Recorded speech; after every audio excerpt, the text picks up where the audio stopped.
इबादत में इंसान एक ऐसे महल में, ऐसी हालत में, ऐसे मकाम में आता है कि जहाँ उसके मन के अंदर ठंडक पैदा होती है। शीतल का मतलब ठंडा है। और वो ऐसे मकाम पे आता है कि उसको मौला सामने दिखता है, नजरों से इमाम का उसको दीदार होता है। नूर अहमद का फरमाते हैं कि जो ऐसी जगह, ऐसी हालत है तो उसके सामने जन्नत की तलब मेरी भला करे। मतलब ये कि जन्नत इससे कुछ ज्यादा नहीं, बल्कि जन्नत इसके सामने कुछ नहीं। पीरू का दर्शन, मौला का दीदार, जो तलब है इंसान की, इबादत का जो एम है, इबादत का जो मकसद है, तो मन का सुख इबादत का मकसद नहीं। इबादत का मकसद हाजिर इमाम के दीदार का है। लेकिन इमाम के दीदार तक पहुँचने में रास्ते में हमें जो जगह मिलती हैं, उन जगहों के अंदर, उन मकामों के अंदर तरह तरह के इंसान को अनुभव होते हैं। ऐसा मानो कि हाजिर इमाम यहाँ से कोई 200-400 माइल की फासले पे बैठा है और हमें उधर आने के लिए फरमाया। रास्ते के अंदर हमें तकलीफें भी मिलेंगी, जंगल भी मिलेगा, लेकिन जब इमाम का घर नजदीक आएगा तो बाग बगीचा, ठंडक, सुख, शांति जैसी चीजें हमें प्राप्त होती हैं। गई कल की वाज के बाद मैंने वादा किया था कि मैं कल की वाज में, यानी आज की वाज में, इबादत के उन आदमियों के लिए कि जिनके पास साथ की बंदगी है, मैं जिक्र करूंगा। और इसके बाद मैं आपको ये बताऊंगा इंशाअल्लाह कि इबादत के मुसाफरी में इंसान को बाज़ दफा डरावनी चीजें भी मिलती हैं। इंसान को बाज़ दफा ऐसी हालत भी हो जाती है कि इबादत करने से उसका दिल उठ जाता है। ऐसी हालत भी होती है कि इंसान में सुस्ती और गफलत पैदा होती है। लेकिन इन सब चीजों के साथ लड़ाई करके, इन सब चीजों को सहन करके, इन सब बातों का अपने पहले से ध्यान रख के मन में जो इंसान आगे चलेगा तो उस आदमी के लिए कोई तकलीफ की बात नहीं। बात इंसान को शैतान के लड़ने की है कि शैतान उसको रास्ते में तकलीफ देता है। और वो तकलीफें किस तरह की होती हैं, मैं आज इसका भी जिक्र करता हूँ। जिन आदमियों के पास महज बोल है, साथ की बंदगी नहीं, जैसे कि 3 दिन पहले इमाम ने यहाँ के रूहानी बच्चों को अता किया, लेकिन कभी कभी इमाम हमको ऐसी बख्शिश भी देता है कि जो जरा वजनदार होती है। और ये वजनदार बख्शिश में साथ की बंदगी है। जिन भाई बहनों के पास साथ का जिक्र है उनके लिए ये जरूरी है कि थोड़ी सी चीजें ध्यान करे। एक छोटा बच्चा 2-3 महीने का, वो जब चित सोया होता है, आप उसको देखो कि वो सांस कैसे लेता है। कुदरती नेचुरल हालत, उस बच्चे को देखो तो उसके फेफड़े, उसका पेट दोनों ऊपर नीचे होते हैं। ये कुदरती हालत है, क्योंकि बच्चा अभी पैदा हुआ है, 2-4 महीने की उम्र हुई है, तो उसको सब कुछ कुदरती हालत में है। हम जब बड़े होते हैं तो हमारे कपड़े पहनने का ढंग, हमारे बैठने का स्टाइल, हमारा खड़े होने का स्टाइल, इन सब चीजों से हमारे सांस लेने के अंदर फर्क पैदा होता है। औरतों को जब बच्चा होता है तो पेट वजनदार होने की वजह से जो भाई आदमी है उनका सांस फेफड़े के ऊपर चलता है, यानी हमारे फेफड़े कम्प्लीटली नहीं फुलाए जाते। मोस्टली आदमी जितने भी हैं वो 20-25 या 30% सांस लेते हैं, 60-70% सांस नहीं लेते। बहुत थोड़े आदमी हैं कि जो आदमी एक्सरसाइज करते हैं, और ऐसी एक्सरसाइज के जो जरा सख्त किस्म की है, मिसाल के तौर पे दौड़ना, जो एथलेट्स करते हैं, या वो बच्चे जो जवान बच्चे के जो फुटबॉल खेलते हैं, क्रिकेट खेलते हैं, हॉकी खेलते हैं, या वो पहलवानी करते हैं, तो वो तकरीबन 60% से 70% जितना सांस खींचते हैं, खास करके जब वो आदमी एक्सरसाइज करते हैं। आम लोग जब ये सांस लेते हैं तो फेफड़े के नीचे का हिस्सा, ऊपर का नहीं, नीचे का हिस्सा होता है। और ज्यादा लोग पेट से सांस लेते हैं। पेट में और फेफड़े के बीच में एक डायफ्राम है, एक पर्दा है।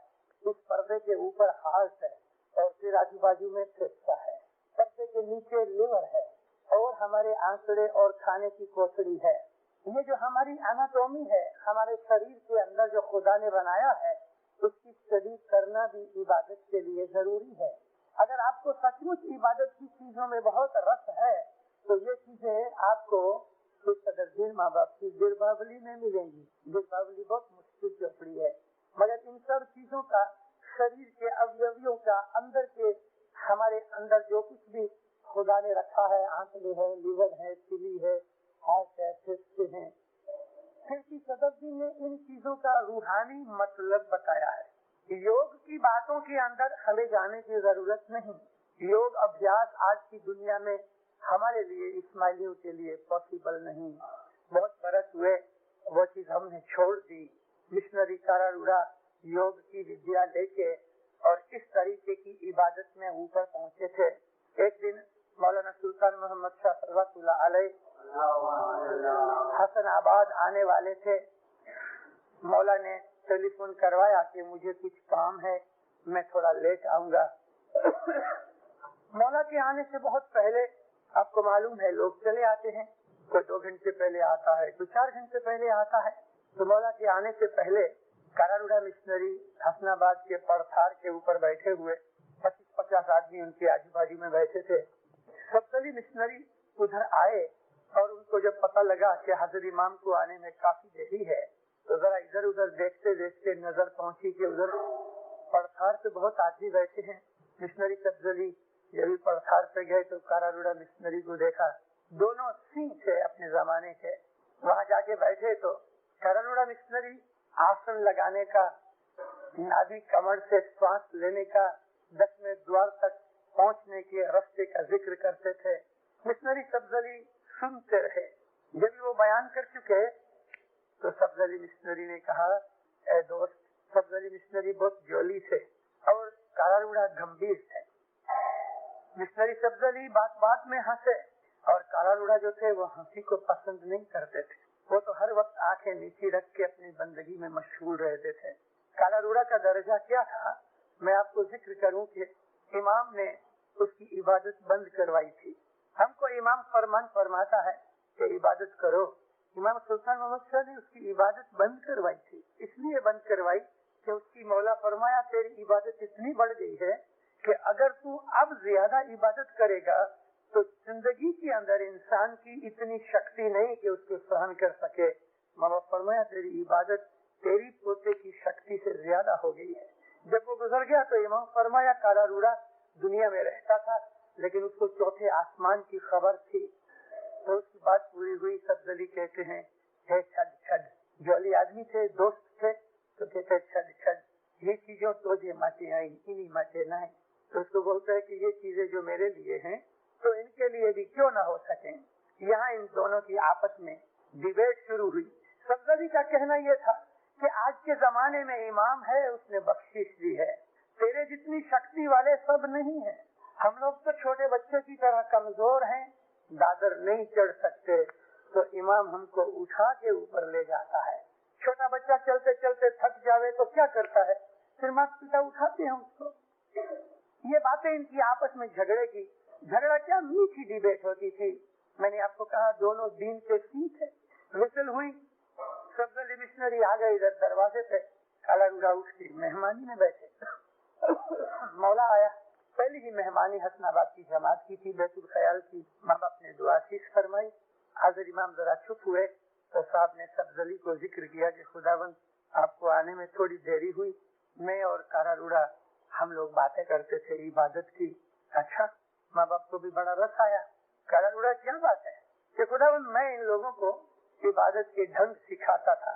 और सब्जली ने आके कहा कि ये चीजों की जरूरत नहीं, अभी तो ऐसी बात है कि हम कमजोर हैं, हमको इमाम बख्शिश देता है और उसकी बख्शिश ये है कि वो उठा के ऊपर ले जाता है।